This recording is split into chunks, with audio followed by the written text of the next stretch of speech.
Hi everyone, what I'd like to do in this video is introduce you to the face-to-face materials. That is the 2012 version of our curriculum materials.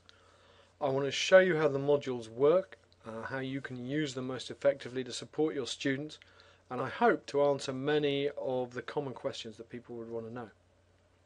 Now we start off by downloading the modules from the online community. So if you open up your online community, you will find you have a page, a profile very similar to this. This is a school manager profile. Teacher ones look very similar. And the box you want is this one that says Classroom Resources. So click on that, which takes you through to the Classroom Resources page, where you've got a wide range of options. You've got our teaching modules at the top and resources for special days further down. We're obviously going to emphasize and work today with the materials for the introduction module. And on this next page, you just click on this link to download the materials. I've got the introduction module zip here on my desktop. The first thing you need to do is unzip it. Now, in modern versions of Windows, so anything after XP, it's easy to look at what's happening inside a zip folder. So we could just open this and look at the folders inside. But if we do that, none of the links will work.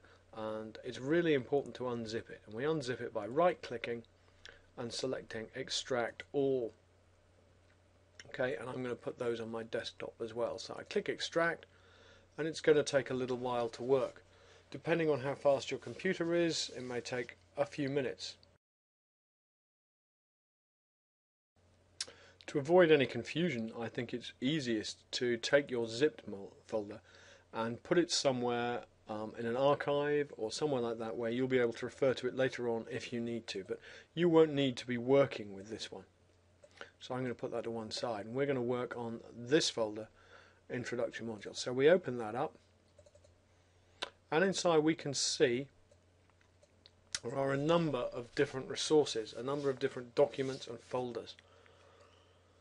What's important is that you won't need to go into many of these folders. This material is set up like a miniature website, so provided that you enter it at the right place, you can just follow all the links and it'll take you straight through to the materials that you need, to the resources that you need. Okay, so I'm going to start off by opening up this home page that says introductory module, and this is an HTML file. I'm going to open it with Internet Explorer because I think that's probably the browser that most people will use, and I want to demonstrate how it works with that. So when we open it up, you can see it looks pretty much like a website, and I'm just going to talk through this first page. At the top here where it says how to use these resources, that's a link through to this movie, so you probably already know how to access that. Immediately under that we have these links that take you through to each individual lesson plan, each of the 8 individual lesson plans in the first module. I'm going to look at those in a bit more detail later on. As we go down the page, we get an introduction to what the module is about. So it gives you some introductory material, tells you about what the module's about, and also provides some things you might want to read through before you teach this module for the first time. So for example, we've got these supporting documents. Those of you who remember the first or original versions of the face-to-face materials will recall that there was just a set of teacher notes, but we've substantially added to that. We've listened to what teachers have asked for, and we've added additional resources to support new parts, or better support existing parts of the face-to-face program. As we go down the page, we then encounter this diagram, which is all about the learning journey. Okay, that is the journey that your students go on as they go through this module. And you'll remember what we used to have in the first version of the resources was a long version and a short version. What we've suggested now is we've color-coded the lessons for must, should and could. So the must lessons you absolutely have to do to prepare your students for the dialogue skills that make that first video conference so effective. The should ones, well, we recommend that you do that because they've got good stuff in them.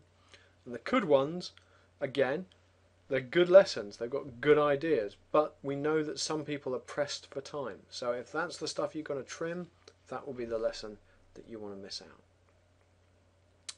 The point is, it illustrates the way that your students move through this introductory module. Beneath this is an introduction to the different skills and competencies that we've identified for each activity throughout the module. We know that skills and competencies are very much an important part of the way that people around the world think about contemporary education. We want to give all our students the skills and competencies that they need as 21st century students and thinkers. Now obviously we are not going to be able to match up the same terms.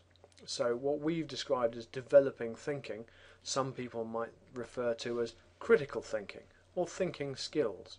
The point is, you'll be able to match up from your own professional experience where our skills match up with the skills that are required or suggested in your own curriculum, in your own school setup. And then there's a guide to how to use each individual lesson plan, but I'm going to talk you through that in just a moment, so let's not worry about it too much. Down at the bottom you have links to our Twitter feed, our YouTube channel, and an email that you can call for help if you need any. So let's go and have a look at one of the lessons from this first module. Let's have a look at lesson 2. As soon as you arrive, you can see it's set out like a web page. You've got your links to take you to other lesson plans or back to the home. And at the top you have some expectations for the lesson. What your students should know, what they should understand, and what they should have experienced. Okay? The way we think of these is a bit like a menu. Okay?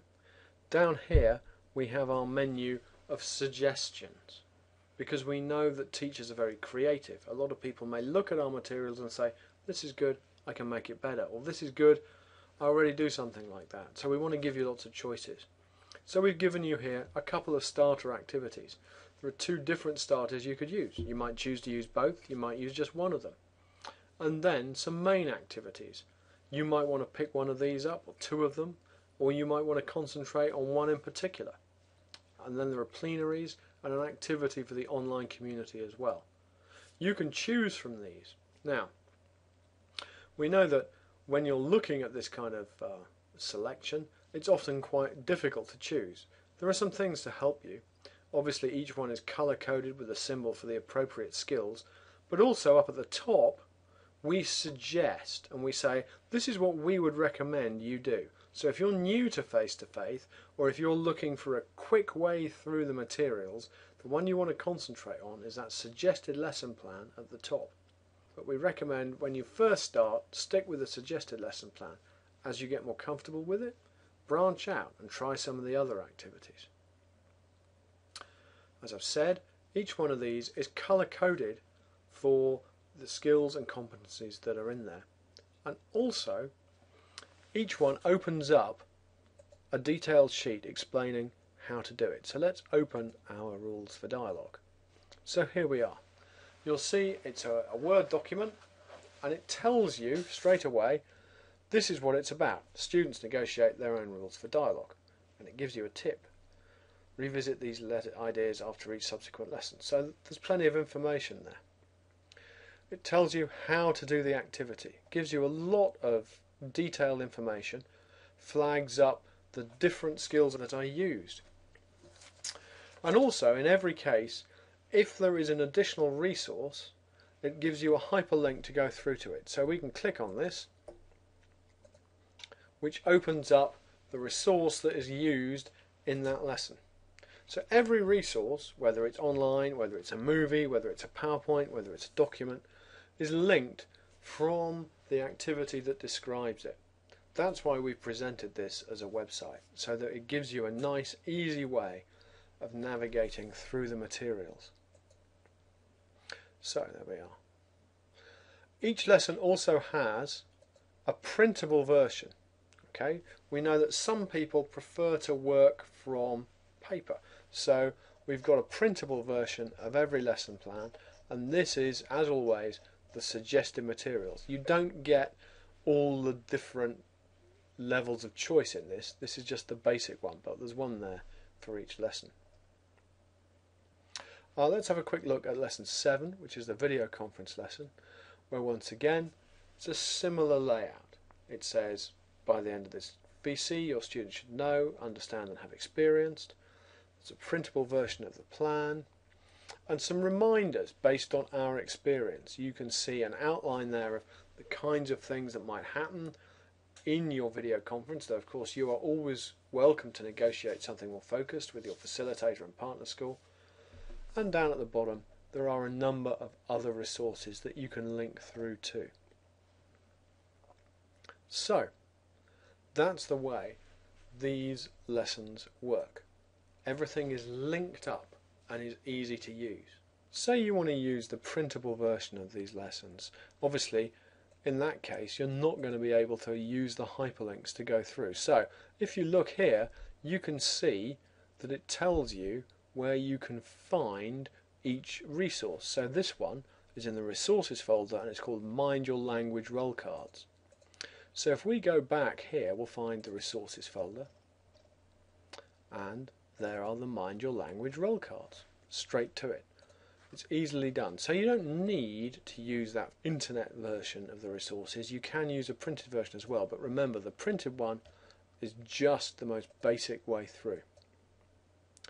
So that gives you, I hope, a quick introduction to the way that the new modules work and the way they can be used to support you and your students in working towards a really good video conference dialogue. Thank you very much.